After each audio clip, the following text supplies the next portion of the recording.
So, hi friends, welcome back to No Book Left Behind. I'm your host Mark, and today we're talking March TBR.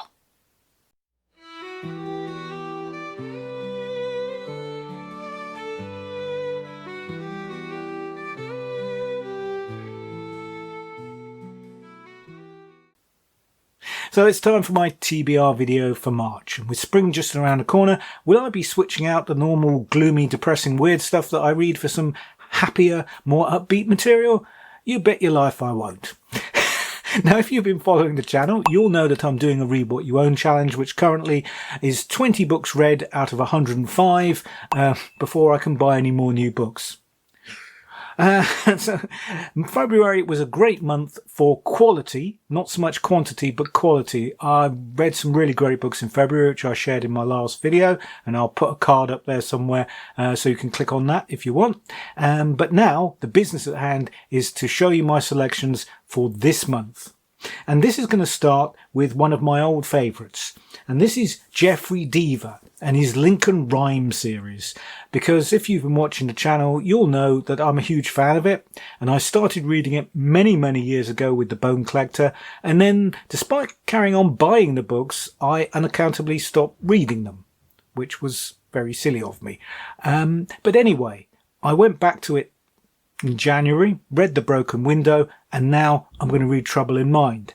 Now, this is not strictly speaking the next in the series because it's a book of short stories, but there are a couple of Lincoln Rhyme ones in here, and it is the book that was published after The Broken Window. So, yeah, this is my selection for Jeffrey Deaver for this month, and it's the first one that I'm going to show you. Now, talking of series, you'll know as well, if you're following the channel, because I'm a creature of habit, I've been reviewing the British Library's Tales from the Weird series, and I've currently reviewed the first 9 books. So what am I going to be reading this month? Yeah, it's books 10 and 11. And just to clarify, you don't have to read these books in order. I'm just reading them in the order of publication for convenience sake, and because I'm a bit anal, really. But number 10 in the publication schedule was Evil Roots, Killer Tales of the Botanic Gothic, which again is a book of short stories by various authors, some of which I know and some of which I don't, or should I say most of which I don't. Although in here we've got Arthur Conan Doyle, who obviously I know and will have read that story because I've read all his stories. Similarly with H.G. Wells, who's in here. There's an Ambrose Bierce one in here. I don't think I've ever read any of his stuff. There's a William Hope Hodgson in here, which actually is the voice in the night, which was in the Weird Tales of William Hope Hodgson, which was number 8 in the British Library's Tales of the Weird series. That's a bit of a swift duplication, isn't it? Not very happy with that, I must admit. I want to read new stuff. In fact, actually, yeah, Rappaccini's Daughter by Nathaniel Hawthorne's in here, and I'm pretty sure I encountered that first in one of the early Tales of the Weird series. Oh, that's interesting, and I'm not a big fan of them repeating themselves that quickly, I must admit. Oh well. Well, we'll see. There are plenty of stuff in here I've never read before, and I am looking forward to it. The standard is always high, after all. After that, number 10 in the series, the next one is Promethean Horrors, Classic Tales of Mad Science. And again, it's another book of short stories. And what have we got in here? Let's see. We've got, we've got an E.T.A. Hoffman story. Now, I've read there. I've never read any Hoffman. I've always heard that he was pretty weird and interesting. So, I'm looking forward to that. There's a Mary Shelley short story. I'm not sure I'll have read that because I've read all her novels. I'm not sure I've read all her actual stories. And there's Rappaccini's Daughter again.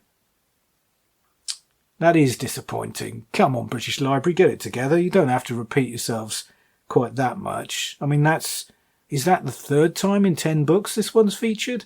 Ooh, not very pleased with that, I must admit. Must do better. What else have we got here? Edgar Allan Poe. Well, obviously I've read that one.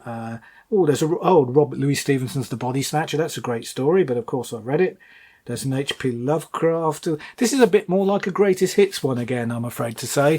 The 4th one in the series, Mortal Ends. Was it called Mortal Ends? Encounters with the End. Mortal something. I can't remember what it was called. I'm tempted to say Mortal Thoughts, but it wasn't. That was an old Demi Moore movie, I think. Anyway, that book broke the mould a bit and that was the fourth one, and it broke the mold a bit in comparison with the first three, in that it was more of a greatest hits with lots of authors that I knew, and that does look a bit like this one, I think, or this one looks a bit like that one, shall we say, more appropriately. Oh, that's a bit disappointing, but let's not prejudge. I'm still a big fan of the series, even if they are repeating themselves. Yeah. Anyway, that's enough of that. Too negative. Be positive, Mark. Those are the first three books from the table. Next up, let's show you some non-fiction. That's probably a good thing to do if I can get organised here, because I'm splitting these really between 5 fiction, 5 non-fiction. At least I'm tending to do that with these TBRs. I don't always follow them religiously. I don't always read the very books that I'm talking about now. Won't be ones that necessarily the ones that get read this month, but I'll try. I try to stick to as much as possible. But anyway, the first of the non-fiction ones is an autobiography, and it's Fortunate Son by John Fogerty of the band Creedence Clearwater Revival. And I'm a particular fan of theirs. I love their music. In fact, I like Fogerty's solo stuff, because the band obviously were only really existing between, I think, about 65 and 72, something like that. So there's been an awful lot of years since where he's been recording his own material, and I like a lot of that too, although I am still more of a fan of Creedence, I must admit. So I'm looking forward to reading his recollections of the band and his career in music. That should be very interesting. Oh, and before I come off that subject, I would say that if the impression you're getting from these videos is that I only like music from the 1960s, because the other books I've talked about have been about the Doors, that's not actually the case. I like books from all eras, but the 1960s were kind of special. They were a kind of time of, not innovation necessarily, but a time when artists seemed to be allowed to do more of what they wanted artistically, rather than being sort of corporate puppets to some extent. Oh, that's a bit cruel, isn't it? Sorry, we won't get into that debate.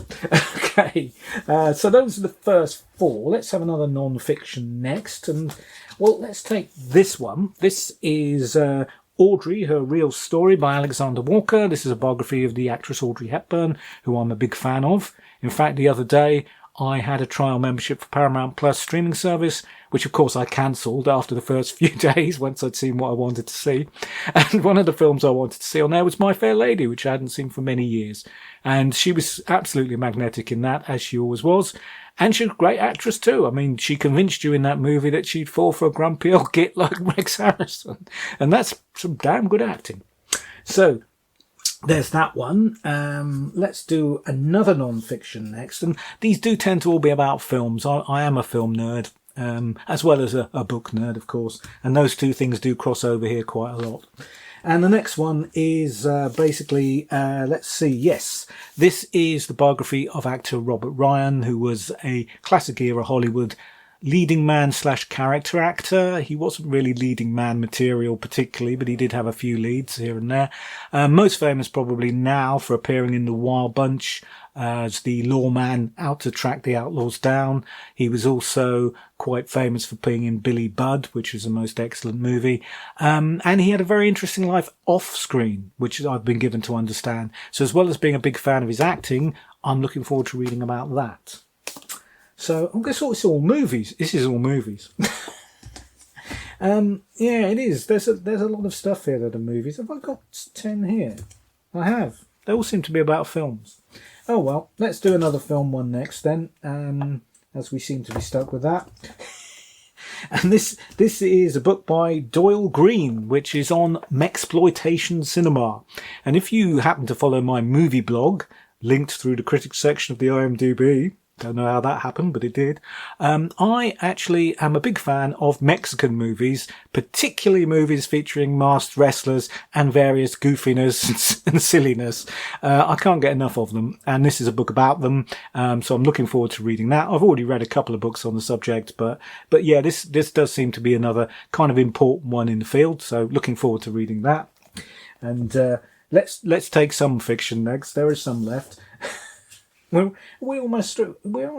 This seems to have gone very quickly. Oh well. Let's get on to some fiction next. Although, to be honest, there is a movie connection. because I picked this book up because I really liked the movie that they made from it, which was a movie called The Invention of Morel, which was an Italian movie from, I believe, from 1975. And it was one of those movies that you watch and you like it and you think, well, that was quite good and very different, but it sticks with you. You don't shake it. It's every now and then you think about it, and not many movies do that for me, but that one has. And I found out recently that not only was there an earlier French version of the story, which I've also seen now, which I thought was good, but not as good as the later one, but it was based on this, The Invention of Morel, by an Argentinian author called Adolfo Bioy Casares. I hope I pronounced that somewhat near correctly. It's about a prisoner on the run who ends up at a seemingly deserted island in the middle of nowhere, and suddenly all these people appear as if from nowhere. They're just as if they've suddenly materialized, and they kind of just ignore him. And it's a very, very unusual concept. And I really enjoyed the films, particularly that Italian one, as I say, which I would thoroughly recommend. If you can find it, there is a DVD. It's not a English language DVD, but there are subtitles even. So yeah, I'd recommend that if you can get hold of it. And I'm looking forward to reading the book. It was originally written in 1940. It's a very slim volume. It's really, to be honest, it looks like more of a novella than an actual full novel, which is a bit disappointing. I didn't realise that when I bought it. But yeah, I'm still looking forward to giving it a go. Back to movies now. This is a biography of the director George Cukor, by Patrick McGilligan, whose biography, I think, of Fritz Lang I've already read, which I thought was thoroughly good. And this Cukor was a classic Hollywood era director, mainly popular in the 1930s through to the 1950s. He made a huge amount of movies, of which I have seen every one, bar A Star Is Born with Judy Garland, which I do have a copy of, but I've never got round to. But I will, obviously, before I read the book, because they're bound to reference it in the book, aren't they? And I want to see the film first. So, yeah, that's Mr. Cukor. Looking forward to finding out all about that and some more juicy anecdotes about classic era Hollywood, hopefully. And now we're coming to, whoa, the table almost tipped over there. That's what you get for tipping everything onto one pile. And some of those books are quite heavy, aren't they? 7, 8... Have I really done 10? I hate to keep asking, but there's only... Yeah, there are 10 here. I keep thinking there's 9. I can't count today. What's wrong with me? Okay, let's do the last one. Maybe I should do this video again. I'll just edit it so I look more intelligent. Nah, it's probably a lost cause, really. Okay, let's do the last one. And this is... Well, there is a film connection here as well, I'm afraid to say. But this is The Witches by Peter Curtis. Although I gather that was not the real name of the author. I can't recall offhand what her real name was, but it was a woman. No, I'm not going to remember, and I'm not going to spend time looking it up just for this video. I'll let you know when I review it, basically. This is a tale of a small English village and some suspected witchcraft, which I think a school teacher discovers. Now, this has got a film connection because it was made into a movie in 1966, I believe, by Hammer, called The Witches, obviously.